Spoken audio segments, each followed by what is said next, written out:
Good morning সবাইকে। এখন ঘড়িতে বাজে হচ্ছে 8:40। আমাদের বেরোনোর কথা ছিল হচ্ছে 8টায়, তো যথারীতি যা বলেছি, সকালে ঘুম থেকে আমরা কেউ উঠতে পারি না, তো একটু লেট হয়ে গেছে। তো আশা করছি 9টার মধ্যে আমরা বোটে পৌঁছে যাব, বোটে উঠে যাব। সকাল সকাল এই হচ্ছে হোটেলের ভিউটা, চারিদিকে খালি সবুজ আর সবুজ আর গ্রামের মাঝে এই সুন্দর একটা কালারফুল হোটেল। বাইরে থেকেও ভীষণ সুন্দর লাগছে, রাত্রেও সুন্দর লাগছে, সকালেও সুন্দর লাগছে। তো আমরা রেডি হয়ে বেরোবার জন্য রেডি হয়ে গেছি। তো এই রাস্তা থেকে সোজা গিয়ে 5 মিনিটে হচ্ছে আমাদের বোটের কাছে যাওয়া। এই হচ্ছে আমাদের বোট, যাতে করে আমরা মজা করতে করতে অনেক কিছু দেখতে দেখতে আজ যাব। এই পুচকু পাচকুরা সব রেডি হয়ে গেছে, ওরা লাফালাফি করতে করতে যাচ্ছে। এমন একটা সিচুয়েশন হয়েছে, আমি তোমাদের বলবো, বোট আমাদের ছেড়েই চলে যাচ্ছে।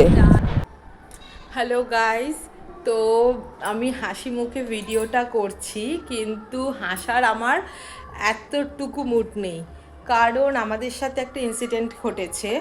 আমরা অ্যাকচুয়ালি এটা প্রবলেমটা হয়েছে যে আমরা বোটে গেছি, বোটে গিয়ে আমরা মানে সকাল থেকে রেডি টেডি হয়ে বোটে গেছি, আগে থেকে কোনো ইনফরমেশন ছিল না আমাদের কাছে। কালকে যখন আমরা আধার কার্ড জমা দিলাম বোটে যাওয়ার জন্য, তখনও কেউ কিছু বলে দেয়নি। হয়তো আমাদেরই জিজ্ঞেস করা উচিত ছিল, আমি বুঝতে পারছি না কারণ ভুল কার হয়েছে। তো আমরা যখন বোটে গিয়ে পৌঁছেছি, তখন আমাদের বলা হয়েছে লুসিকে, মানে আমাদের ডগিকে, বোটে অ্যালাউ করবে না। এবার আমরা অনেক রিকোয়েস্ট করলাম, নীল অনেকবার করে বলল যে যদি কোনোভাবে কিছু করে, কারণ ও ভীষণ শান্ত, ও মানে প্রবলেম কিচ্ছু করে না, ওর গলা থেকে একটা আওয়াজ বেরোয় না, ও এত শান্ত, তো প্রবলেম হওয়ার কথা নয়।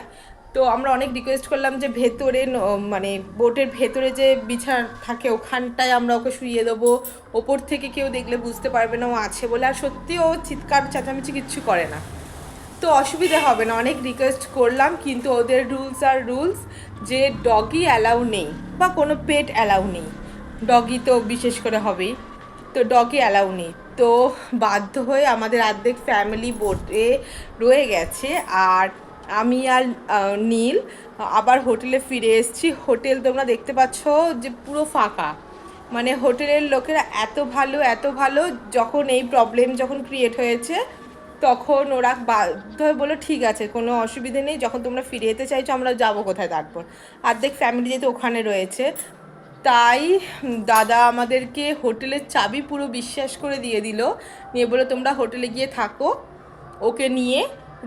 তো আমরা এখন হোটেলে রয়েছি, 4টে অবধি হোটেলেই থাকবো। তো দেবুদা আমাদের জন্য খাবার ব্যবস্থা করে দিয়েছে, এত কম সময়ের মধ্যে আমাদের দুজনকার জন্য আর লুসির জন্য খাবার ব্যবস্থা করে দিয়েছে, ভাত আর চিকেনের ঝোল। চিকেনটা দেখে মনে হচ্ছে খুব টেস্টি হবে। তো কালকে আমি হোটেলটা তোমাদেরকে দেখিয়েছি, রুমগুলোও দেখিয়েছি, ভীষণ সুন্দর হোটেলটা, প্রত্যেকটা রুম অনেকটা করে বড়, আর এসিও তোমরা পেয়ে যাবে, নন এসিও পেয়ে যাবে, যে যেমন চাইছো তেমন পেয়ে যাবে তোমরা। তো আমি দূর থেকে একটু হোটেলটা দেখাই। হোটেল থেকে বেরিয়ে টোটোয় করে আমরা বোটের কাছে পৌঁছে গেছি, সবাই এসে গেছে। বাড়ির লোককে দেখে নীল আর আমি খুব হ্যাপি হয়েছি, লুসিও খুব হ্যাপি হয়েছে। তো আমরা সবাই মিলে এবার অনেক ঘোরাফেরার পর বাড়ির দিকে রওনা হচ্ছি। টাটা।